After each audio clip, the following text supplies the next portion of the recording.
You've been doing good work. You show up. You hit your targets. You've been in this role 2, maybe 3 years, and the promotion still hasn't come. If that's you, stay with me because I want to tell you what's actually happening. Let's have an honest conversation. Doing your job well is the baseline. It's the price of entry, not the argument for promotion. So let's look at it this way. Promotions aren't about excellence at your current level. They're about readiness for the next one.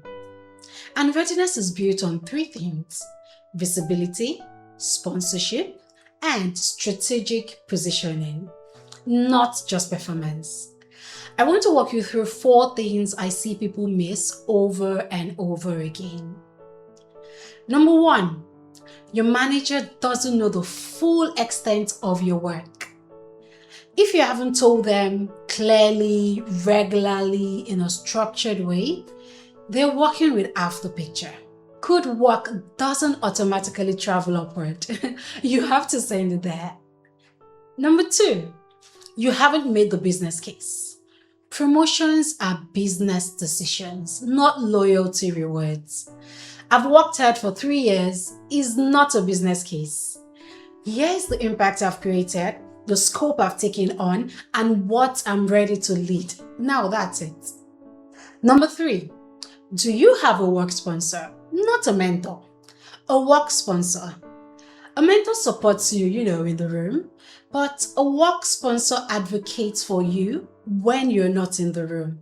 Someone who would say your name when decisions are being made and would defend you. Number 4, have you had the direct conversation? Not a hint, no, not I'd like to grow here, an actual structured conversation about your ambition, your timeline, and what your manager sees as the gap between you and the next level.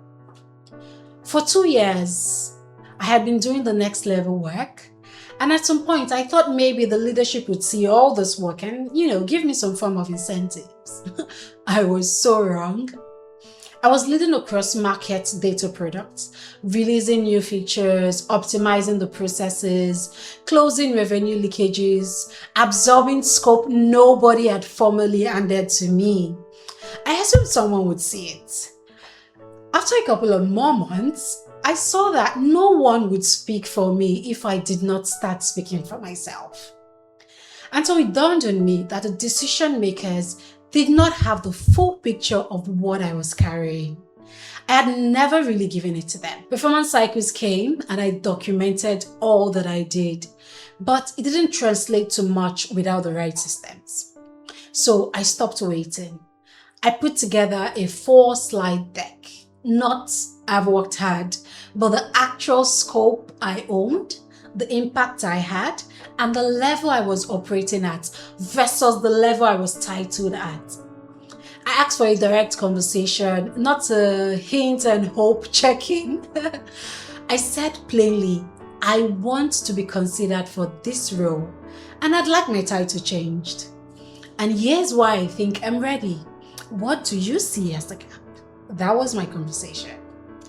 It didn't get me promoted in that meeting, but it sure did change the conversation from, oh, she's just an analyst, to she actually does much more. How do we preserve this talent? And that shift is the whole game. In the long run, I did get that promotion. If I could tell my earlier younger self one thing, that would be that the conversation you're avoiding isn't rude or arrogant or premature.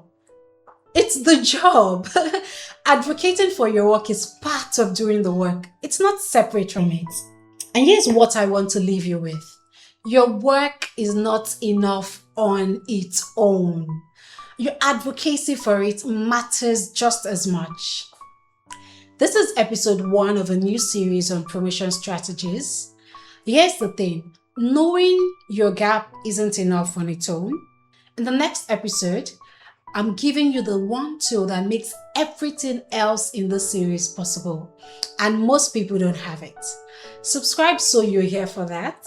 And drop a comment on which of those 4 is your gap right now. Sophia Wozier here, One Insight, Multiple Impacts. See you on the next one.